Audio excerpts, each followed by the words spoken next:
Everybody run! The homecoming queen's got a gun. Everybody run! The homecoming queen has got a gun. Hello, everybody, and welcome back to the Podcast Boys. I am one of your hosts, Connor Nielsen, and joining me, as always, is the Comics Kid 2099. How are you doing, Comics Kid? I'm doing great. How are you?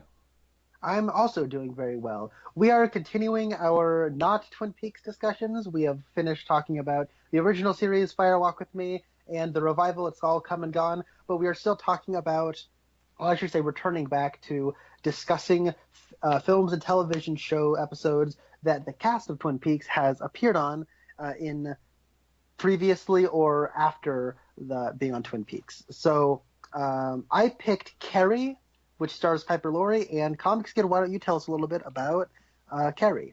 All right, so this is based on the Stephen King novel of the same name.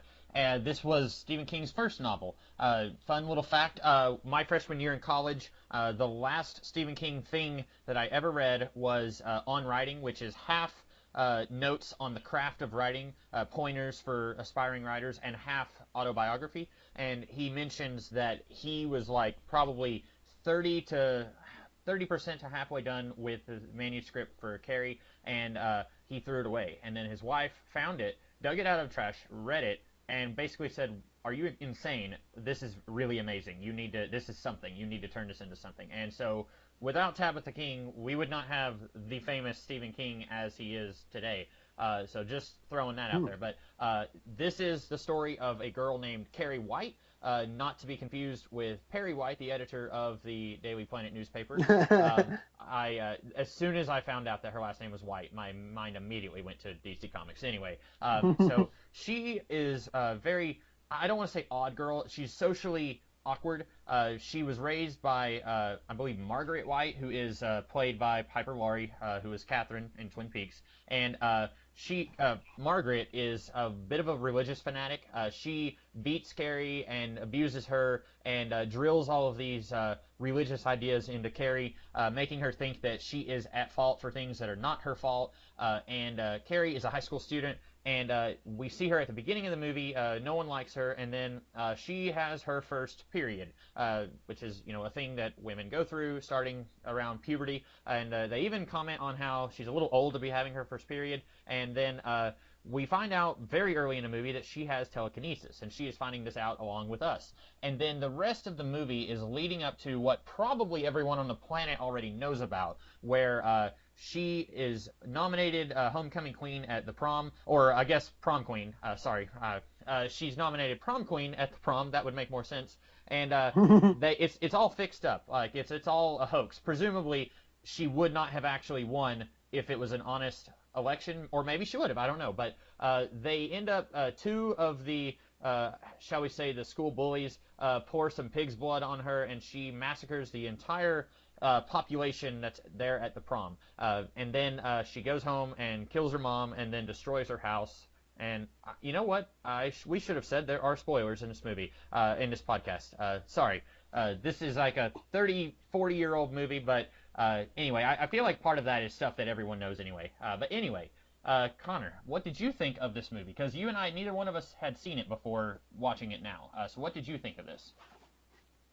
So I had a very similar experience watching this that I did watching Halloween for the first time, the John Carpenter film, in the sense that I felt like I'd already seen this movie, even though I'd never seen it before. So watching this almost felt obligatory.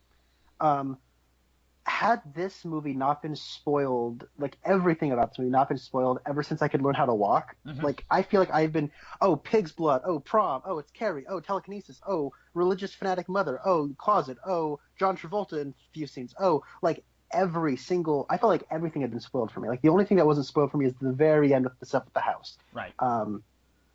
And so this almost felt like, okay, check, all right, got it off the list, now what? Okay. That's kind of frustrating, right? That being said, I will say that I did really like this movie. I think that from a craft level, it is insanely well made, and it's very clear. This is the only Brian De Palma film I've seen outside of Scarface. And for those who do not know Brian De Palma, he is one of the original film brats. He was kind of on the scene around the same time as Scorsese and Francis Ford Coppola and Lucas and Spielberg and all of them. They were the film brats, and he kind of hit the scene at the same time as all of them. But he was kind of more of like the outside rogue type, where he sort of like he was a bad boy. He had the attitude. He was showing you like, boobs and excessive blood and all that sort of stuff. And he is actually Quentin Tarantino's favorite filmmaker. And after watching this, I can kind of see where a lot of Tarantino's sensibilities come from. So when it comes to this movie, I feel like I would have loved it had I not known everything about it, because this is actually at its heart a very simple story. And when you were going through the synopsis, I was thinking, before you were saying it, how do you really like synopsis this movie? Because the way I would have handled it would have been like, oh, there's this girl named Carrie, she gets bullied, and then there's an incident, and then, oh wait, where do I go from there? Mm-hmm. Then there's stuff with prom, but then that really carries you throughout like half of the movie, and I don't know.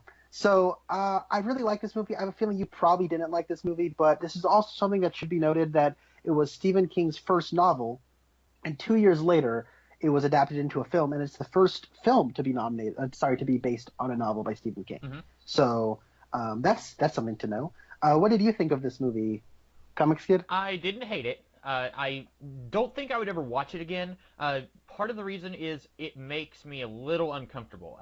Just the human body and various processes involving the human body grosses me out. And it's something where someone would say, come on, it's the human body. Like everyone does this. And I'd be like, I know, it still grosses me out. Like, I'm not judging.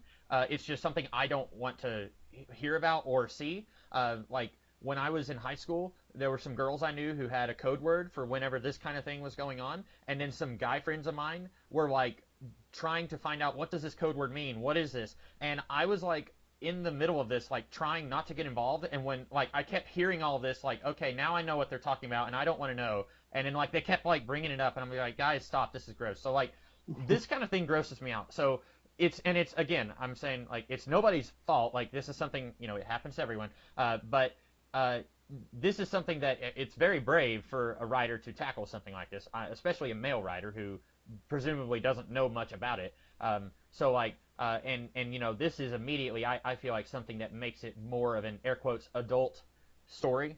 Silver Bullet has alcoholism and beheadings and all kinds of foul language and stuff like that, but it doesn't feel as air quotes mature as this does, because it's about something real. And then you throw in like the telekinesis and stuff like that, and that's obviously taking it to the next level. But a lot of times stories will be based on something real, and then they will hyper exaggerate it to make it into a fable of some kind. But I do think that this could have been better. There were things about the movie just on a structural level and a craft, not craft. Craft implies like camera angles and sound design and stuff like that. I think all that is very good and works well. I think just looking at how much time is spent on this element of the movie and how much time is spent on this, I think from that level there are things I would have done differently to have, in my opinion, improved it. But I don't think it's a bad movie. I found out this was like on the list of 1001 movies that you should see before you die, and after watching this movie, I went ahead and looked at that list, and it turns out I've seen like 70 of those movies, which I had no idea I had seen so many, but counting Carrie now. But I think it's good, but it's not something I would watch again, I don't think. Okay, I get that. I think that there's like it's a little uncomfortable of a movie, and I know that that's not necessarily something you like or you look for in a movie, but kind of an X-Men type movie, right? Yeah, right? Yeah, and I was you thinking, could see this as a big metaphor for puberty and stuff, and emotional stunted, and stunted emotional growth and stunted physical growth because of trauma and stuff. And yeah, I don't know. I was like, hey, there's a little bit of X-Men in here. I think that Comics Kid might gravitate towards that. I was definitely thinking, like, before I got to the end of the movie where it's like, oh, Carrie died, never mind. But I was thinking, like, we need an X-Men team of Stephen King characters, because there are a few different Stephen King characters who have superpowers. Like, there's the kid. I don't know if you've seen any of these things, so I'm just about to spoil a whole list of Stephen King things. But in The Shining, apparently the kid has like low-level telepathy, and then there's a sequel to The Shining where he's an adult and he uses his powers in different ways. And then in one of the Dark Tower books, there's a character who is apparently from the novel Insomnia, and I've only read like the first 50 pages of Insomnia, and then I kind of got lost in it. But apparently, oh well, good on you. I read the first 200 pages and had no idea what was happening, so I just turned it back into the library. Oh, okay. I guess the character's name was Patrick something. I don't know if you got to that character in Insomnia. He may not have even been from Insomnia. He may have been from something else, but he showed up in the Dark Tower books, and he could draw. And he had some kind of superpower that had to do with his artistic abilities. But you had that guy, and I feel like there's more characters that I can't think of right now. Firestarter, which is also kind of similar. Like it's a girl with mental abilities. Only hers is specifically fire starting. But anyway, before I got to the end of this movie, I was thinking like they could do like a Stephen King like at the end of Carrie, like someone comes and says, "I'm gonna take you to a school where other Stephen King characters are being trained," or whatever. You were saying that like everything about this movie had been spoiled for you. I think for me, the only part that I knew about was she gets covered in pig's blood, and then she that's her almost her supervillain origin story, sort of. Mm-hmm. But other than that, like it's surprising that there's not much plot to this movie. And ordinarily, I would say that's a complaint. I would say, man, nothing happens. But in this case, I kind of liked it. Although I would have filled like the middle 2/3 of the movie with more stuff and different stuff than what this movie did. But I didn't necessarily mind that this was as plotless as it was in the middle chunk. But other than that, like I didn't even know that she died. Like when she starts like going Dark Phoenix on everybody at the end, I was kind of like thinking, okay, what is she gonna do? She might just run away from home and like she's gonna just hit the road and start walking, and then like we'll see her 3 months later in like a sleazy gas station, and then she like pins a guy against the wall who like grabs her butt or something like that. Like I was thinking you could do that, or they did what this movie did and they ended up killing her. But yeah, I think that I don't know where I was going with that. It was something kind of good. So you take us somewhere, Connor. I'll bounce off of whatever you have to say. Yeah, like you talk about how air quotes plotless this movie is, and I get where you're coming from. It's surprisingly simple. We talk about something like Silver Bullet, or what did we talk about before that? Christine. Yeah. By the way, 3 Stephen King movies in a row, and not one of them took place in Maine. I don't know about you, but I feel cheated. Apparently, the book did take place in Maine. Okay. This movie takes place in North Carolina, and it's weird that out of like this is set rough. This I would say North Carolina is part of air quotes the South, and I'm from the South. But out of all of these characters in this movie, the only 2 who had what I would call Southern accents were Carrie and her mom. Everyone else sounded like they were from any other movie. Anyway, so you were saying, you were saying something about we watched Silver Bullet and we watched. Okay, Plotless. So we watch all of those, and the way those movies are structured is that there isn't a whole lot of plot, but as a book, I could see where it's coming from, because this is the part of the book where it's structured that we'll, this person's driving down a highway, but then we'll sort of get their inner monologue and, get where they're coming from, their backstory, their history, what's motivating them right now. And as a result, it feels like those movies didn't really have a main character, and or at least their central characters sort of got lost in the shuffle of the structure. Mm-hmm. And with this, though, I feel like Carrie was always at the center of what was happening, even though for the middle 2/3, she's not actually on screen for a whole lot. No. And I think a lot of that just kind of comes down to De Palma's really good at pacing. Like, it's a very well paced. Like, it's actually kind of lax, but it keeps moving. And one thing that I like is that none of these characters are particularly deep, but I like all the characters from a certain level because they all seem to be bursting from the brim with personality. Like, there's that one girl who's from Halloween. She looks kind of like a young Carrie Fisher who's always wearing a hat. Yeah, I didn't know she was from Halloween. Yeah, she's the one. Have you ever seen Halloween? Not the John Carpenter one. No. Oh wow. Oh okay. Is that a bad? Do I need to tear a corner off my geek card? Because I've seen the Rob Zombie one, but I haven't seen the John Carpenter one. And I am the complete reverse of you. I've not seen the Rob I would Zombie. say most people are the complete reverse of me. I would say, well, I'd say people have seen the Rob Zombie one. I'm not sure if many people liked it. It's been a long time though. It was probably over 10 years ago that I saw it because that came out like 2007 maybe. It was probably about 10 years ago that I saw it. So anyway, so the girl with the who never took off her red hat, she was in Halloween. Yeah, it's PJ Souls. She's one of the three girls from Halloween. But just take her character for example. Like she's kind of a brat. She's kind of obnoxious, but she's got that like thing where even when she has her head in one of those salon bubbles, like she still has the hat on top of it. I And didn't notice that. if you didn't, oh, it's like, and then when they're doing detention with the gym teacher, she has red gym shorts. Everyone else has black gym shorts, but she has red gym shorts because she has a red hat and she always has red leggings at all times. And it's just like this sort of personality. And while her character is kind of obnoxious and a total brat, she's still got a lot of spunk to her and she's lively.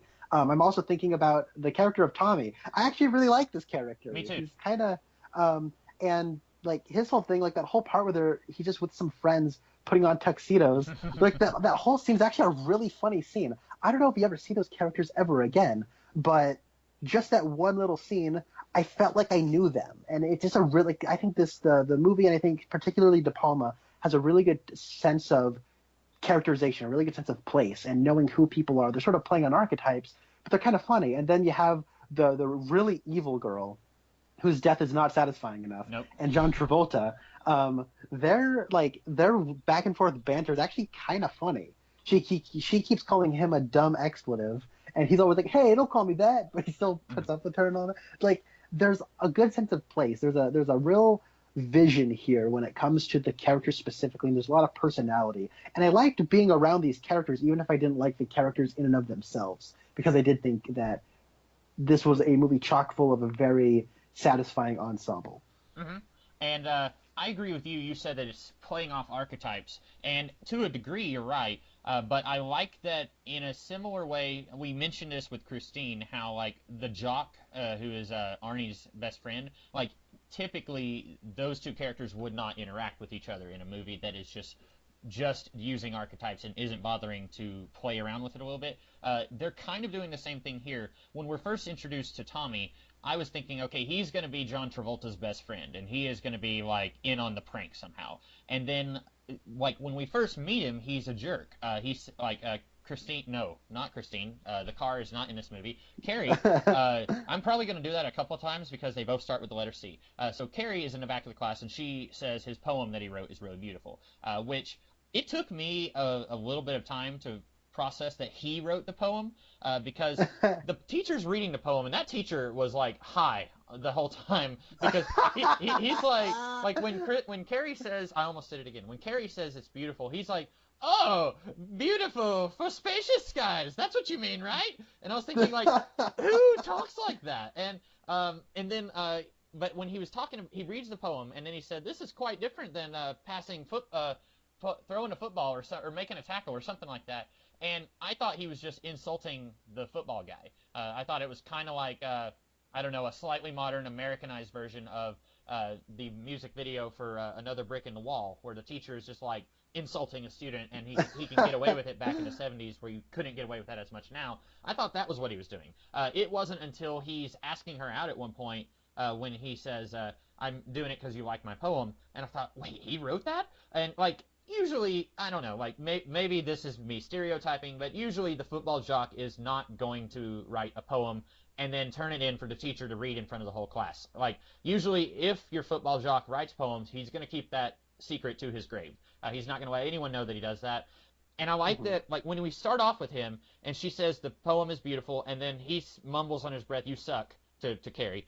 And then by the end of the movie, he's on her side. And like when the pig's blood falls on her, he's yelling at everyone like, come on, who did this? And I feel really bad that he died in the massacre. And that's one of those things that like, I didn't think I was going to feel bad for this guy. I didn't think that I was going to be on his side like I am.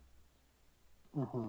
And I like you, I liked him. At first I didn't. I agree. Yeah, like when the curly-haired girl who kind of instigates the whole Tommy Ross asking her out, I was like, okay, yep. So there's a big conspiracy to do this, And then but when there's that whole scene where she's figuring it out, there's that moment of, oh, she doesn't know. Mm-hmm. And so uh, I'm kind of with you. I thought that was all handled really well. Yeah, and it's one of those things that I like. I knew what was coming, and talking about how this movie made me uncomfortable. Pretty much as soon as they got to the prom, like there were multiple times where I would just pause the movie, not to do anything in particular, just like prolonging what I knew was coming. Like I would pause it because Mm-hmm. it's like, man, this is like the suspense is killing me. Like I just want them to have a nice prom. I want them to go to the Beehive afterwards, and they're gonna hang out, and Carrie's gonna Mm-hmm. be friends with everybody, and it's all gonna be roses. And I know it's not gonna happen, but like I paused it so many times just like, and I'm bad to do that. Like if I'm watching something on my computer, I will pause a movie so many more times than if I'm watching it on the TV, especially if I'm watching it with other people. But yeah, Mm-hmm. I like that. Uh, I like that Carrie isn't as like people make fun of her, especially at the beginning of the movie, and I think a lot of those girls making fun of her probably wouldn't have if they realized this was as scary for Carrie as what it was. Mm-hmm. Because later, or when the gym teacher is talking to the principal, she says, you know, what they're both saying like, wow, this is a little late for her first period, which I don't think they ever explained why she's having her first period so late. I mean, she's a senior in high school, unless that's just something that happens in the real world, and Stephen King is playing on that here. I don't know. I don't know anything about that, but um, anyway, I think a lot of those girls who were involved with it probably wouldn't have done what they did if they had known that Carrie didn't have any idea what was going on. I think there's just like one or two of them who would have done it. And then like later in the movie, maybe this is something you want to discuss later, but when the pig's blood drops on her and she's like seeing everyone laughing at her, but I interpreted that scene that there was only like one or two people laughing, and that one of them was Oh, I agree. Yeah, okay. let's get into that. Continue what you're saying. Yeah, so the girl with the hat from Halloween, we pretty sure she was laughing, and then there was like I think John Travolta and his girlfriend, they like immediately busted out, but they were pretty obviously laughing, and they're the ones who dropped the pig's blood. And then there might have Mm-hmm. been like one other guy laughing, but like Carrie is seeing it where everyone is laughing. Like the gym teacher's laughing, the principal's laughing, like everyone in the gym is laughing, but really they're not because we see it for a second clearly, and then like we're seeing it in a weird little almost like a Willy Wonka hallucination, like we're going down the Yeah. riverboat in the Chocolate River kind of hallucination. Like we almost see it like that, and then that's when the massacre starts. But I'm glad that you and I both saw that scene that way, where I don't think everyone in the school was against Carrie as much as she thought at that point. Yeah, it's interesting because the way they play it is it just shows a couple of people laughing, Hmm. and one person cracks up because I think like, oh, my friend just got hit in the head. Ah, what a loser, Right? right? Yeah, that was what it was. Um, and then like the sound design is it does something really cool. Like you just hear the sound of the blood hitting the stage, Hmm. and you don't hear anything else, and then you see uh, young Carrie Fisher laughing, or like the chick from Halloween. She Hmm. looks a lot like Carrie Fisher did when she was young. And you see her laughing, and then you don't see anyone else laughing until it hits him in the head, and then it cuts to her vision where it shows everybody laughing, and you just kind of you feel like you're hearing what she's hearing of her mom uh, saying they're all going to laugh at you. You hear the principal calling her. Cassie. What did he call Cassie. Cassie? There you're right. Which, by the I way, like that principal is like the biggest idiot in the world because he is. like the teacher told him like 5 times like her name's Cassie or her name's Carrie. It's Carrie. Like, and he keeps saying like, now Cassie, would you? And everyone keeps telling him like her name is Carrie. And like I Yeah. get it. Like the principal isn't gonna know every student's name, but like she just told you her name was Carrie. Like anyway, yeah. Yeah. I was gonna say I think that was the principal calling her Christine. Ah, that's not right. So there's that whole thing. But when it cuts to the gym teacher laughing, I'm like, okay, this can't be real. Right. But that kind of adds to the whole tragedy of it, where she burns down the whole place, and presumably nobody survived in there. Right. I don't think anyone did. I think when the mom when so the girl who sets up her boyfriend to go to prom with Carrie, she is the only person I guess in the whole senior class who survived because she was not in the building when it happened. Yeah. And then she's asleep, and the mom is in there with her own mom, and then she says something about how like Tommy and all those other people have died, and so she wasn't going to let her go to the funerals. And so I'm assuming you're right. I don't think there are any survivors. Right. It's like that's kind of I almost feel like it's a spoiler to call this movie a horror film. Yeah. Like, but that's the way it was billed as. That's the way Mhm. it was marketed as.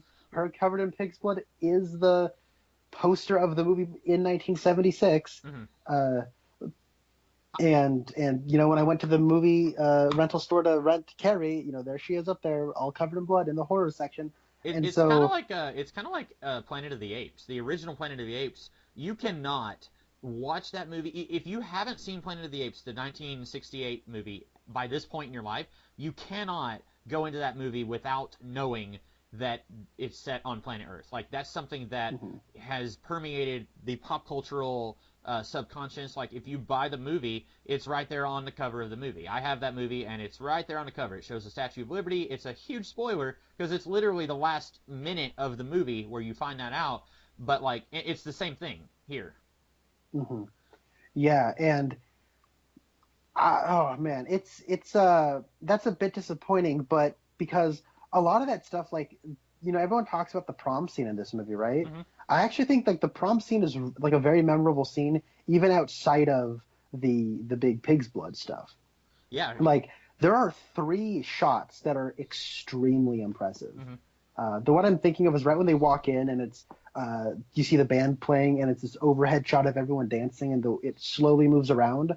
I'm thinking of the second one where they're dancing together, and it keeps spinning and spinning and spinning, Yeah. and it really does add a sense of anxiety. Like I'm feeling the way she's feeling because she starts questioning stuff. Like, wait, why did you want me here? Wait, why did you want to come with me? You know what I mean? Like she Hmm. starts like asking him a bunch of questions, and it keeps getting faster and faster, and you start to feel the anxiety she's probably feeling. And then there's the big question. And then there's the big one where it follows the string from beneath the stage going over the stage. Then you see the pig's blood. Then it, you know, goes down into them sitting at the like. It's three very impressive shots and camera setups. And even then, though, it's like, hey, I actually kind of like this Bobby Ross guy. He's actually kind of a nice guy. Hmm. And then I don't believe that he would, you know, set up this whole prank and be this nice to her the whole time. Right. And then there's the whole stuff with what's her face showing back up. And she's like, oh, I got to leave at 8 o'clock. Oh, I guess you really did just show up there to see if she was happy. Like, and the way they set it up earlier is actually pretty cool too, because there's, I think her name's Chris, the really evil girl, Yeah. where she's like, come on, guys, she can't take us all down. And then she, like the curly haired girl goes, no, just give it a rest, Hmm. just shut up. Like she has a limit to how far she's willing to go, and it seems like she's willing to make good on it. And you know, from a narrative level, her reward is she gets to live, Hmm. but she also was sort of complicit and, you know, stayed along the sidelines too long, so she has to live with some kind of survivor's guilt, right? Right. Yeah. So, And it's weird that that girl is the one whose boyfriend goes to the prom with Carrie. It's weird that she was involved with the bullying at the beginning because other than that scene, she doesn't seem like the kind of character who would be involved in something like that. But they have to have her in that so that she feels bad and then says, "I want you to go to prom with her." Unless I guess they could have done something kind of like Christine, where she is the popular girl, but she's also like friends with friends with Carrie, and you know wants to stick up for her. Maybe they could have done something like that, but it does. Did you think it was a little weird how she's involved with like throwing the stuff at Christine, but then later she feels bad? Did you think that was a little strange, or no? no, actually, and this is gonna be okay. This is actually something I'm a little embarrassed by. Hmm. I wasn't the nicest person in high school. Okay. There's an element of I wasn't like an a-hole bully type, Right. but I wasn't exactly on the top of the totem pole. I wasn't at the bottom of the totem pole. So there came a point where it's like you gotta cut your losses and try to. I tried to play it down the middle and tried to like I wasn't standing up for people that were getting picked on, Hmm. and And that's and something. if I had a clever like not insult but put down towards somebody, then I'd probably throw it to try to see look at guys, I'm funny too. Mhm. And I mean, if someone was like throwing like tampons, well, you know, I don't know what it's like to be a girl. So Right. let me try to find another analogy. Like if somebody was throwing used condoms at somebody, I'd be like, okay, guys, that's too far. That's messed up. Mhm. But I do buy that it's like a gang mentality. You don't want to be the one that's not playing along, because then now you're also a target. Absolutely, yeah.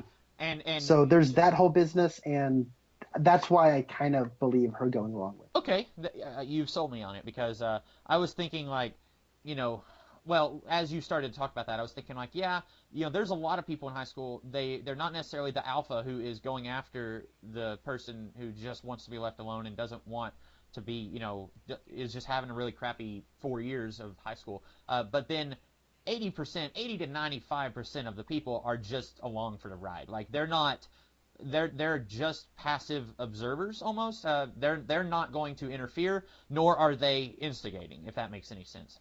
And I feel like that can be a good thing and that can be a bad thing. In the case of like when they're throwing the stuff at Carrie in the bathroom at the beginning of the movie, like that's a bad thing because they're all just kind of playing along, and really there's just two girls in that whole scene who are just pure evil, and everyone else there, like if those two girls weren't there, they probably wouldn't have done that. But then, and so in that case, like it's kind of like Magneto in X-Men First Class, where when Charles says they're just following orders, and Magneto says like I've been at the mercy of men following orders. Like Carrie isn't gonna care that these other girls, like, well, they're not as bad as Chris and the girl from Halloween. Like Carrie's probably gonna say they were still there and they didn't do anything to stop it either. Like.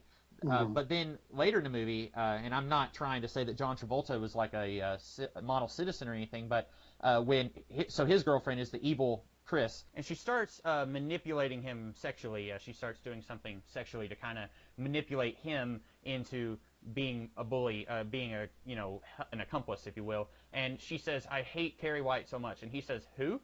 And some people might interpret that as an insult. Like if you're in high school right now, and then you think like everyone here in this high school hates me and is against me. I am just like Carrie, or I'm just like Arnie, or I'm just like one of the protagonists from It. I'm at the bottom of the totem pole, as Connor said. And you're thinking like, everyone is my enemy. They all are jerks and they're all just evil. Like chances are there's one or two people who might be. But most of them, they've got their own problems, and most of them probably don't even know you exist, and maybe that's bad in its own way. But, like, John Travolta wasn't targeting Carrie. Like, he didn't know who she was until his girlfriend kind of put him in that situation. And so I feel like that's how it is. Like, we were talking about with, not Silver Bullet, but Christine, how, like, it's pretty, like, we're both pretty sure that Stephen King was bullied when he was younger. And so I think maybe that's why in all of these Stephen King stories where there is a bullying theme going on, he doesn't give the bullies any redeeming qualities. And in this one, like, we kind of get that, like, with the girl who was dating Tommy. Was her name Sue? Or, no, the actress's name. Yes, Sue is the character's name. So, like, we kind of get that with Sue, where she has redeeming qualities. But, like, Chris and John Travolta, they are just, well, John Travolta's played as just being kind of an idiot who's kind of along for the ride. But, like, Chris is just pure evil. The bully in Christine is just pure evil. Henry Bowers from It, he's just pure evil. So, like, I feel like Stephen King, having been a victim, and we're still kind of going on that assumption, but I think it's a pretty safe assumption. Still, having been that victim, I think maybe he's coming at it from a bias of like, well, the people who bullied me, they could not have possibly had any redeeming aspects. They were just evil. Yeah. And like, on the one hand, bullying is not something that we should applaud or condone. But on the other hand, like, I would like to see some of these characters be slightly more fleshed out and be a little bit more three-dimensional characters. I get where you're coming from. It's not their behavior is not excusable, but it's possibly understandable. Or like, yeah, exactly, because like you were saying that you kind of sympathize, or you related to the character of Sue a little bit, and it's easy when you're watching something like this or Christine to say I relate to this character who's being crapped on by everyone else in the movie, and like looking back, everyone, even the people who were homecoming king and queen and captain of the football team, even those people have their crappy memories from high school where they felt like they were alone and nobody understood them. And I guess this is getting a little personal, but it's topical for this podcast, for this particular subject. But like everyone had that, even the people who were in the air quotes popular crowd. And I think like I was not bullied, I will say that. But like, I remember there was this one guy, and he wasn't even that bad, but he was kind of a jerk, but not like nothing even like any of the bullies in these Stephen King stories. He was just like on a scale of 1 to 10, 1 being like Gandhi and 10 being like Satan. He was like a 3, like, to be honest. But like, he was a mild antagonist that I had in junior high and middle school. And then one time I was in college walking down a sidewalk, and this guy comes up, and he's like a foot taller than me, it feels like, and he's like shot up, and like he doesn't look anything like he did. And he was like, your name is, and he called me by name, and I was like, yeah. And he was like, I just wanted to say I'm sorry for what I did whenever we were kids. And he was just saying, like, he basically he didn't have a good excuse, but he was just this really nice guy now. And I didn't even think like, I hadn't thought about that in so long, and like, I couldn't even tell you anything he had done to me, but he obviously had been thinking about it quite a bit, because when he saw me, he recognized me, and he was thinking, like, I need to apologize to that guy. And I think, like, the worst thing he ever did was, like, he took my pencil one time, like, in class. So it's like nothing even bad at all, but like, it's one of those things where, like, I feel like the school bully is always, it's kind of like, you never know what's going on with someone else until you walk into their shoes. And it's like, it's easy to say that, it's hard to do it, but like, or I mean, metaphorically, it's hard to do it, but I guess it's easy to take someone's shoes and like walk in them.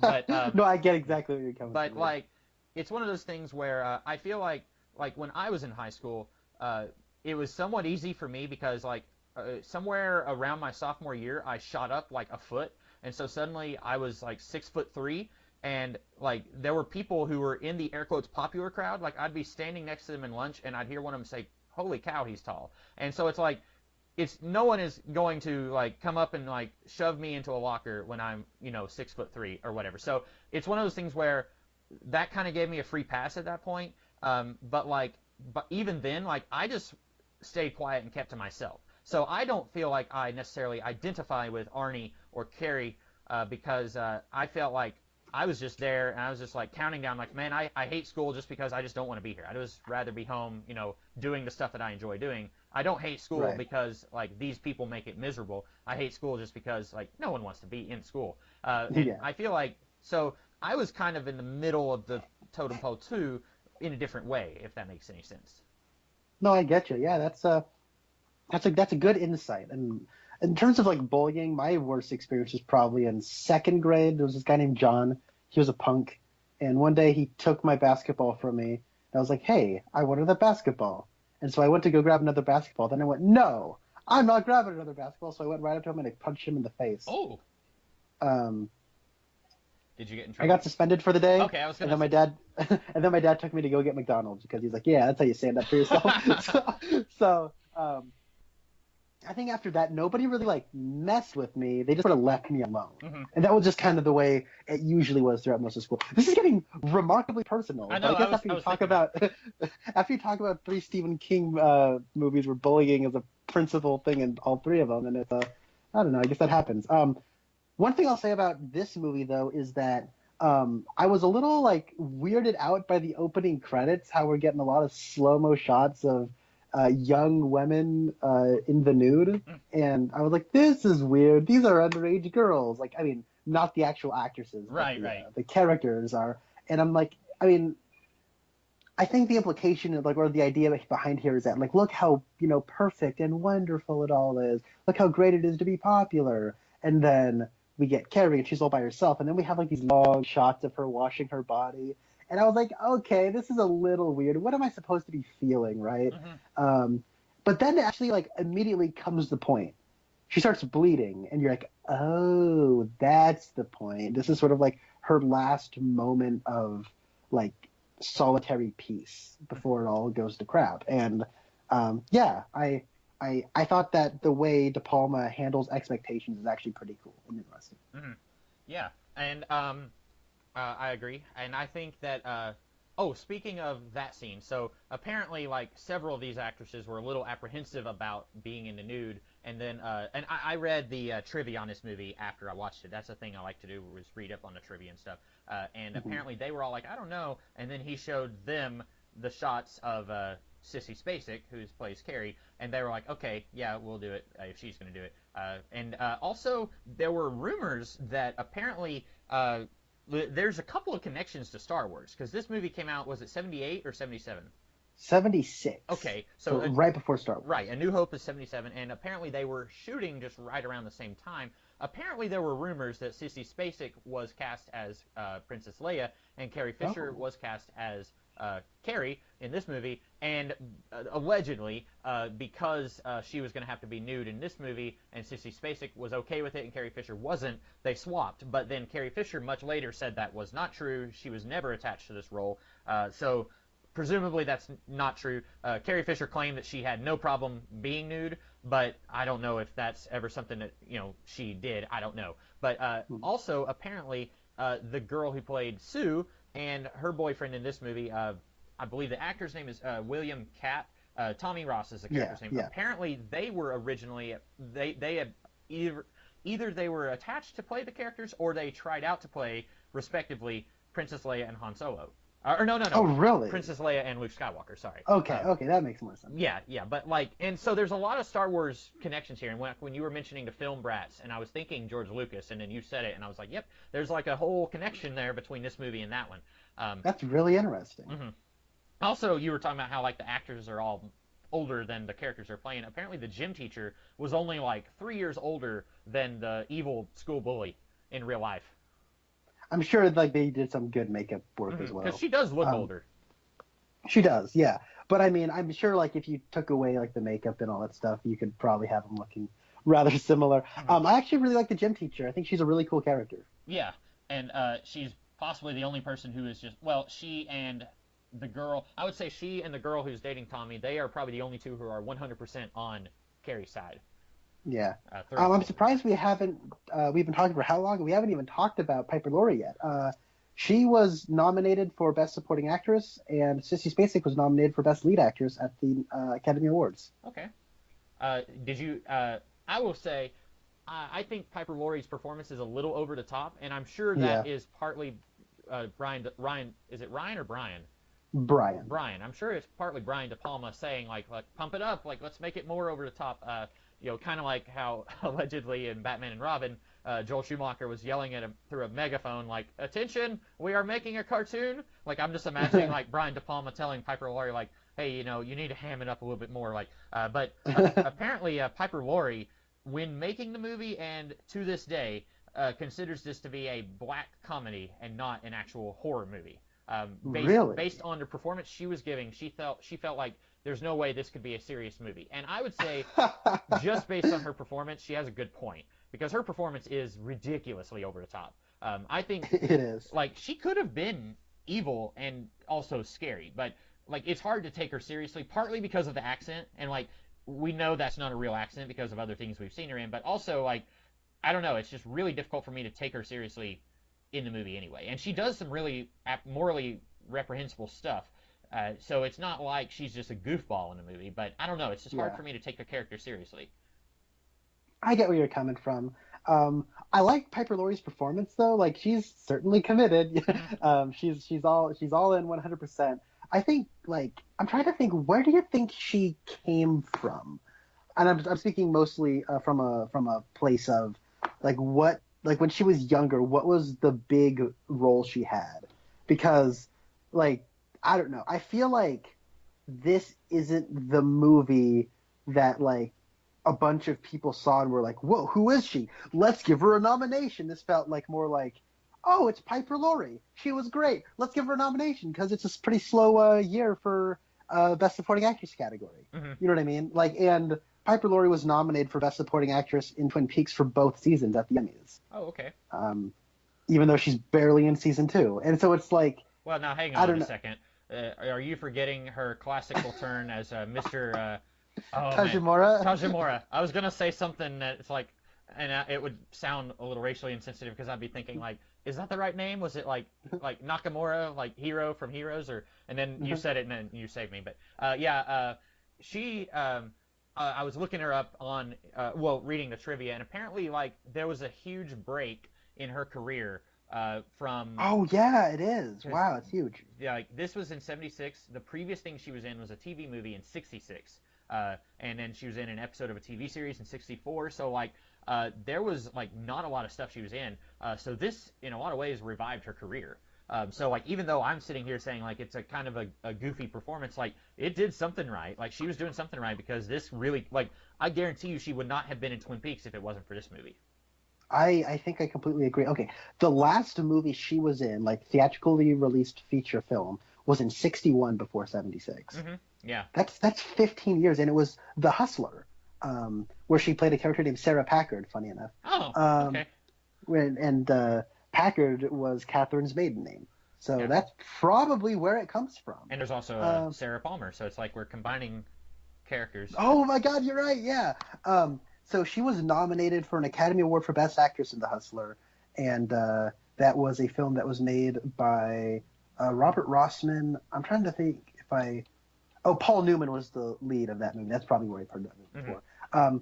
But yeah, I think maybe it was a different time. Maybe like people saw this and it just hit the right buttons, and it was, her over-the-top performance was scary for a lot of people back in '76. So maybe they saw that performance and were like, that's the best supporting actress role, or one of the 5 best supporting actress roles of '76. So I don't know. I think she's good in here. I seem to recall a lot of people saying that she's one of the best horror movie villains ever, and I will disagree with that. I haven't watched a whole lot of horror movies. I've seen just a few here and there. Like I said, I see the Rob Zombie Halloween. I saw the first 3 Friday the 13th movies, and then I haven't watched that much. Like, I don't consider myself to be a horror movie fan. I watched the Amityville Horror and the remake for Who Reviews the Reviewer. So like, I don't consider it to be like my strong suit. Like, I don't like being scared. And fortunately, watching this, I wasn't scared at any point in the movie. That's where, like, you were saying it's a horror movie, and maybe this scene was terrifying in the '70s. I was more like, it wasn't so much terrifying, and I don't want to say it's a cathartic scene either, because most of those people didn't deserve to die. But I was thinking like, oh yeah, this is what we've been waiting for. We finally get to see her release the Berserker. Like, it's kind of like, I don't know. I'm trying to think of a really good, like, super, like, I'm trying to, like, I don't know. Like I said earlier, like, this could have been, like, if Stephen King would, like, if this movie, if you just shake your magic Etch-a-Sketch, and then, like, this movie is, or this book is written now in the popular, like, where superheroes are huge and we get like 5 superhero movies a year, I think this would have ended differently, because this came out in the '70s, where you had The Exorcist and you had Rosemary's Baby and you had The Omen. Like, a lot of demonic occultism was really popular in Hollywood at that time, and so I think a lot of that is feeding into this movie. If you did it now, I think they almost certainly would have ended it with Carrie on the run and becoming like at one point, I think that there was a TV remake of this in 2002, and apparently they were planning on spinning that off into a TV series where Carrie would be like going on the road, kind of like the Fugitive or Kung Fu, and then like different characters in each episode she would interact with, and she would see herself as kind of a vigilante who's kind of a cross between like the Punisher or Magneto or something, where it's like, she's righting wrongs, but at the same time she's like thinking, I'm better than you, and slowly we would get to see her like become like more of a threat, if you will. And in a lot of ways, like, I think that would be very interesting to see play out. That would be, yeah. And that's one thing I mentioned earlier about how, like, if I was doing this movie, I would do things differently. You said that Carrie is at the core of this movie even when she's not on screen, and you're right. Like, there's that scene where the gym teacher has taken Sue and Tommy aside and is basically saying, why are you doing this? We get scenes like that where, like, she is being discussed, and then, like, we get to see the scene where they're killing the pig and they're hanging the blood up in the gymnasium. Like, we get to see scenes like that where Carrie is at the center of those scenes, at least in spirit, even though she's not physically there. I wish we could have, like, had less of that and more of her playing with her powers and, like, growing in her power. That's one thing that, like, because pretty much immediately when the movie kicks off, she already has her powers. She explodes a light bulb, and then she takes a ashtray and throws it across the room, I think, and then she breaks a mirror. But these are small things, and I wish we could have had something where she's, like, in a junkyard, and she's like trying to crush a car or something like that. Where she's like, because we see her in the library at one point where she is reading up on telekinesis, and she finds out what this is. I wish we could have had more of that, and I wish we could have focused more on Carrie herself, and not necessarily have her be there in spirit when other characters are on screen. Okay. You may disagree. I think I disagree with you a little bit. I actually think the stuff with the telekinesis is handled about as well as it is. It's actually the element of the story I was the least interested in. Okay. And it just felt to me more like a Chekhov's gun sort of thing. Yeah, you're not wrong. And like you mentioned earlier, I'm a big X-Men fan, so that's the element that and if, like I said, I think if you were writing this story now, you would do it very differently. Like, you would basically, instead of a superhero origin story, it would be a supervillain origin story. And you could still do that story. Like, it wouldn't even, like, you could have a character. It wouldn't even have to be Carrie. It wouldn't have to be a prom. It could be something else where a character is just slowly, by the end of the movie, they have become like the big supervillain or whatever. I still think that'd be interesting to see play out. And it's crazy. We get so many superhero movies a year, and we still haven't really gotten anything like that, in my opinion. Yeah. Have you seen the movie Split? No, but apparently the gym teacher is in that movie. Oh, really? She is? Yeah. I guess she's the psychiatrist. I know about Split. I haven't seen it. Is that a super? That's I know there's a big twist, and I won't mention it here, but there's a big thing. But that's kind of a supervillain origin story, isn't it? Yeah, I was thinking of it as the same thing. Okay. Where? Yeah. What else did you? Oh, can I just say, Piper Laurie in her day was like a very attractive woman. Yes, she totally was. When I think of Piper Laurie, I think of her from the early '90s when she was in Twin Peaks, and she's her like post cougar. I guess I don't know what a polite way of saying how old she was, but I mean, she was not bad looking. Like, we have scenes of her where she's in bed with Ben Horn, and I'm thinking like, oh, she's attractive for her age. But then I'm looking at a picture of her, like, right now, if you go to Google and type in Piper Laurie, I'm seeing a black and white picture of her where she's like mid-20s, and I'm thinking like, dang. And then, like, in this movie, she's older than that. She's old enough to have a teenage daughter, probably, or maybe not. Maybe the actress was younger, but she's not bad looking there either. Of course, they try to like frump her up a little bit, make her into a religious fanatic who would not try to make herself look, would not be focusing on her looks. But yeah, very attractive lady. No, she was a complete certified knockout. Mm-hmm. She, like, in Twin Peaks, she does look she's 60 because she's 60, right? But she's not unattractive for a 60-year-old. So, I agree. I like every time I Google Piper Laurie, I'm like, oh my god, that's right.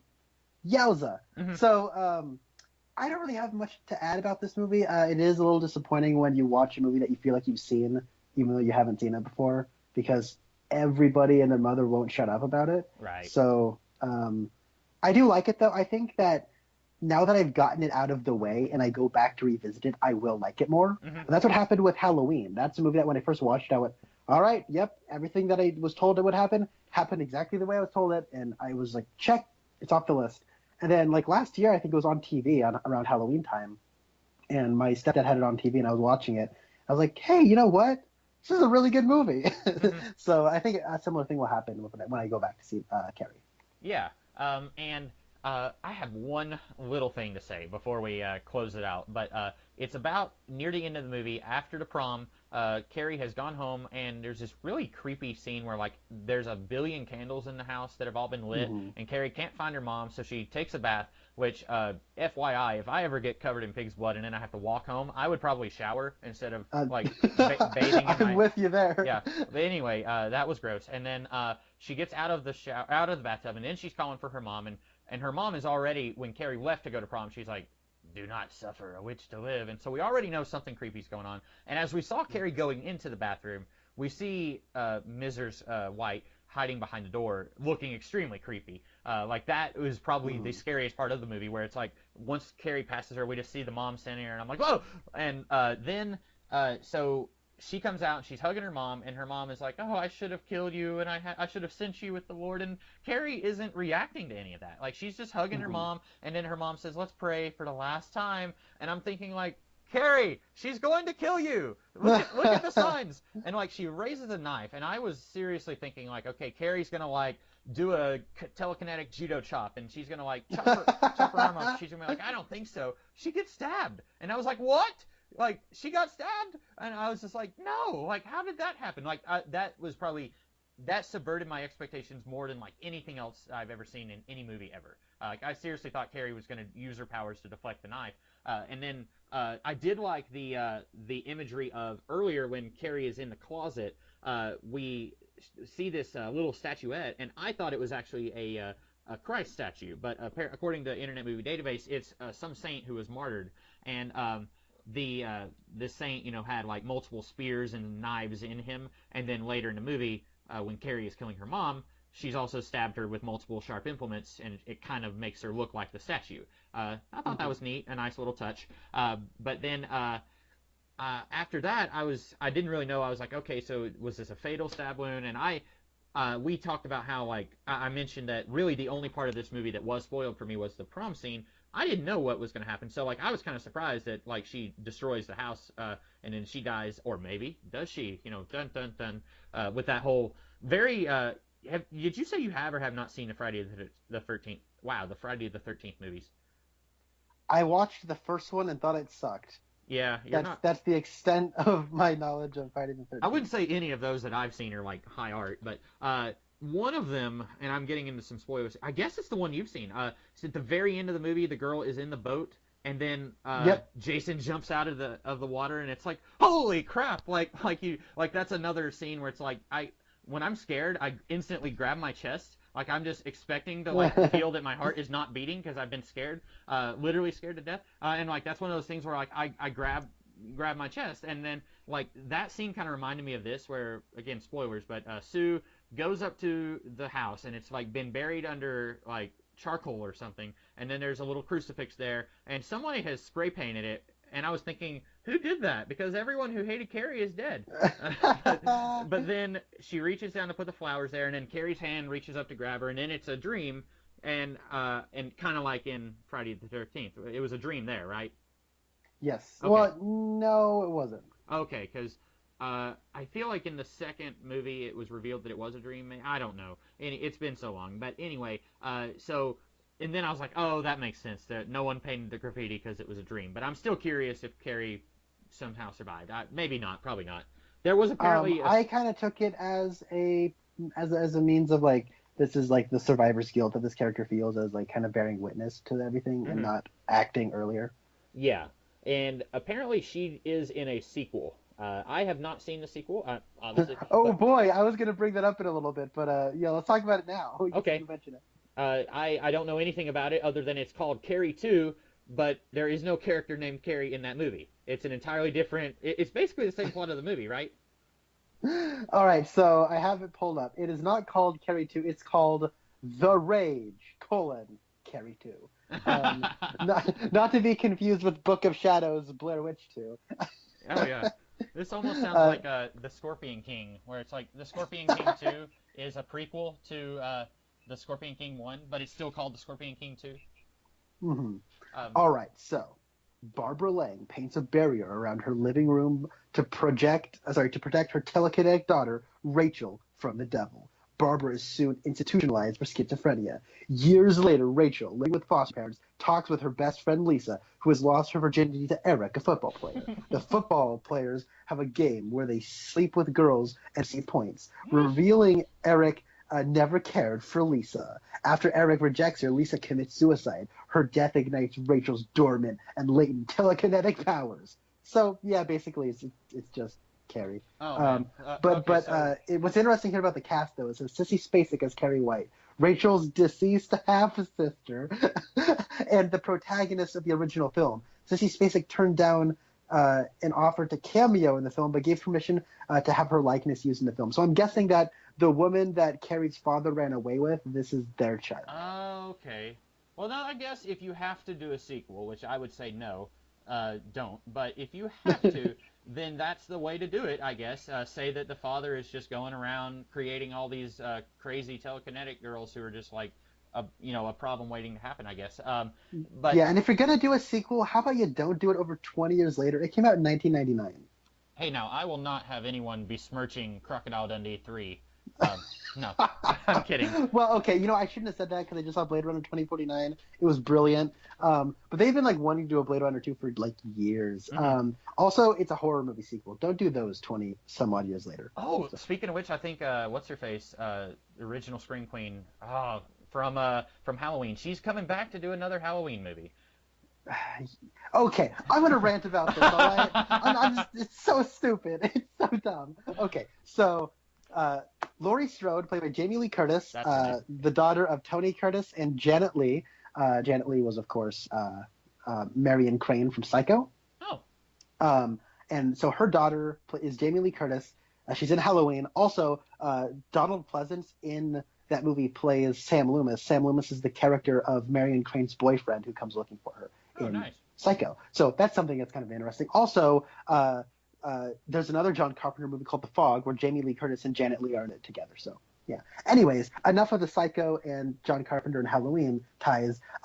But in Halloween, Laurie Strode is played by Jamie Lee Curtis, right? Mhm. The end of Halloween, she knocks Michael Myers out of the window, and then when she goes to look for him, he's not there anymore. And then Halloween 2, it takes place on the exact same night, all right? Yeah. And it kind of resolves the whole Michael Myers thing. I've never seen Halloween 2, but I'm a human being who's been around the internet for long enough to know that's how Halloween 2 ends, right? Halloween 3, the idea was after Halloween 2, after they wrapped up the Michael Myers story, it was going to be an anthology series, right? But Halloween 3, no one liked it because it had nothing to do with Michael Myers, and I guess some critics just didn't think it was a good movie at all, regardless. And so then after that, they go back to doing a bunch of Michael Myers stuff, right? The Curse of Michael Myers, the Underpants of Michael Myers, whatever. I think I've seen like part of one of those later ones, either 4 or 5. Last year on Halloween, my family my sister was coming to visit, and then they went to go, I think, walk in the park, and I was like, no, I'll stay here, man the house in case we get any trick or treaters. We always get like 3 trick or treaters total, but I was like, just in case, like that's the only thing that can really make Halloween for me is getting trick or treaters. But like, and then it's like we've got like 3 bowls of candy, and like when one kid comes, it's just like I'll give him the whole bowl. But anyway, but I was there, and I was like making supper for myself and kind of going back and forth between the kitchen and the living room, and I had the TV on, and then I may have even had it muted, I don't know, and it was one of the later Halloween movies that probably didn't have Jamie Lee Curtis in it at all. But yeah, anyway, back to your rant. Fun thing about Halloween, number 4 is called The Return of Michael Myers, number 5 is called The Revenge of Michael Myers, and number 6 is called The Curse of Michael Myers. And James Rolfe, Angry Video Game Nerd, Cinemassacre, he used to do a thing every year called Monster Madness, and he called 4, 5, and 6 the Pink Panther trilogy of Halloween because there's the Return of the Pink Panther, the Revenge of the Pink Panther, and the Curse of the Pink Panther. That's hilarious. Yeah. Anyways, so they do all that. Then they did a movie. There's Halloween Resurrection. It sucks. I guess I've never seen it. And then there's Halloween H20. It was the 20th anniversary of Halloween, and you brought back Jamie Lee Curtis, right? Mm-hmm. As Laurie Strode, and it's all about that. And then Rob Zombie does his remakes, Halloween 1 and 2. And now it's like, all right, so here's what we're going to do, all right? We're going to make Halloween, and it's going to start Jamie Lee Curtis, and it's going to ignore everything that isn't the first 2. Then I'm thinking, but what about Halloween H20? Oh, yeah. That one also starred Jamie Lee Curtis. You're just going to ignore that one too? God, it's so stupid. It's so stupid. I didn't know they were ignoring these movies. I was hoping it would be like a Halloween multiverse where the Laurie Strode from the Rob Zombie movies like somehow contacts Jamie Lee Curtis, and it's like, and it's like the Flash of Two Worlds, and it's like, Laurie Strode, help me, and then they both are like, I'm coming, like like something like that. That's really funny. But so basically they're doing the Superman Returns thing, where it's like we ignore all these movies and or Bryan Singer on the X-Men movies, sort of. Yep. Okay. And kind of like the Jurassic World thing. Oh, I didn't even. We don't like something, we can just ignore it. Yeah. Oh, Lost World and Jurassic Park 3, what are those? Right. Okay. I didn't know. I haven't seen that one, the one with Chris Pratt. I was not interested in it. But I haven't seen a Jurassic Park movie in general since like 2004. So it's been a while. Yeah. So, wow, we were. I'm really glad you went on that rant, but I have no idea where we were before that. I don't know. Something about we were talking about Halloween. Anyway, so this movie though is pretty good. I would recommend that you guys watch it. I think Connor would too. Yeah, I think it's worth watching, definitely, if you haven't seen it. It's one of those things, like, I'm not a huge Stephen King fan. I mentioned that the last book I read by him was On Writing, and that was where, and I think I mentioned this on one of our other podcasts, that was where I found out that Stephen King does not plan anything out. Like, he could just be typing, like, 300 pages and have no idea where his story is going, and I am the kind of person, I consider myself an aspiring writer. I have to have some kind of plan. Now, I don't have to follow the plan, but there has to be a plan. And you can leave yourself wiggle room to change your plan if you need to, but just having no plan at all, I think, is the reason why most of Stephen King's books are like 8 billion pages long, and you could cut like 30% of it and still have the same story, and that kind of made me mad. And it's like, not only that, but I was bitter. It's like, this guy, like, by accident, like, became a huge success, and it's like, that makes me mad. And so I've just been bitter ever since I read On Writing, which was like back in 2007. Yeah, I know. But anyway, I still like this movie. I liked it okay. I think you like it more than me, but I didn't dislike it. I also think it's just kind of something that plays to more of more up my alley than it is yours. Mm-hmm. So yeah, I think it's good to have these two different perspectives. Yeah. When it comes to stuff. So yeah, I guess it's a solid recommendation for both of us. I'm curious what both of us would think of Firestarter, which there may have been multiple Firestarter movies, but I remember distinctly from my childhood seeing a trailer for one of them. I don't remember which one. It had Malcolm McDowell in it, another Halloween connection. He was Dr. Loomis in the Rob Zombie movie, and he is reciting the poem by Robert Frost. Some say the world will end in fire, others in ice, and that is where when I hear that poem, I immediately think of Malcolm McDowell creepily saying this poem, and so that poem has such sinister context for me just because of Malcolm McDowell. Like, if I didn't hear Malcolm McDowell saying it, I probably would think, oh, this is a nice, sweet, innocent little poem. No, I think of, like, the end of the world because of Malcolm McDowell, like, making it evil. But anyway, so, like, apparently that movie has kind of a similar plot where it's a girl who, like, she's kind of got a dark side and she's got superpowers. I don't know anything else about it. I'm curious, though, if it's kind of similar or if it goes in a very different direction. Well, then we'd also have to watch Firestarter 2 Rekindled. Oh, that may have been the one that had Malcolm McDowell. I'd have to, like, look back at my own life and try and figure out when I saw that trailer. Oh yeah, it does have Malcolm McDowell. Okay, then that's probably the one I saw the trailer for. Yeah, because I'm looking at a poster and the first one came out in '84. I was not alive, so I saw a trailer for the second one. So anyway, that's about all that you and I both have to say, right? Right. What are we going to be watching next week, Comics Kid? All right. So Connor knows that I'm a big King Arthur fan. I am just obsessed with it, basically. And I more or less accidentally stumbled upon this movie. It is on YouTube for free. It's an hour and a half long. It is called Guinevere. It's a TV movie from 1994. And so just a year after when did Fire Walk With Me come out? 92. Okay, so a couple years after that, and it is based on a novel. I have not read the novel. I have not seen the movie, but it is on YouTube, and I will probably, if I can remember when I'm editing this episode, I will try to post a link to that movie in the description of our podcast about Carrie, so that anyone who listens to this podcast, if they want, they can go and watch the movie before we do our next podcast. I ended up just ordering this on DVD for myself, for my own growing King Arthur collection. I still haven't seen it, so maybe that was a mistake, but I only paid like $3 for it. So I'm hoping, knock on wood, that it's not going to be a waste of space. But it's got Noah Wyle from ER. He's in it, and okay. And the guy who played, I don't know if you ever watched the Young Indiana Jones Chronicles. Like, it was a series of TV movies about young Indiana Jones. The guy who played Indy in those, he is in this also. So it's like, when I was reading trivia about this movie, literally all of the trivia was, this has Noah Wyle, who was in ER. This has Cheryl Lee, who was in Twin Peaks. And I was thinking, like, guys, that's not trivia. That's like, that's not anything. But so that's the movie that we are going to talk about next week. Hopefully it'll be good. It's a TV movie, so I'm already a little bit like, but maybe it'll be good. Oh, so you haven't seen it yet? No. I was gonna wait.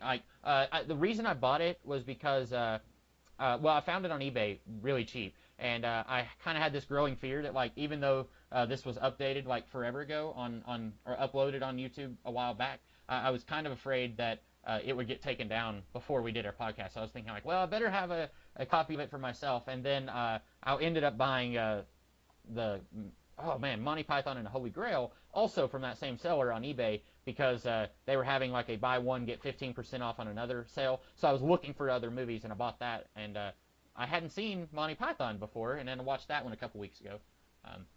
So yeah. Okay. We're cool. We're so off topic. Like we've never been this Yeah. off topic. Yeah. So anyway, that's what we will be talking about next week. If you don't have anything else, Connor, then I. Nope. All right. Well, I am the Comics Kid 2099. And I'm Connor Nielsen. And we will see you guys next week. Have a good one. Everybody run. The homecoming queen's got a gun. Everybody run. The homecoming queen has got a gun.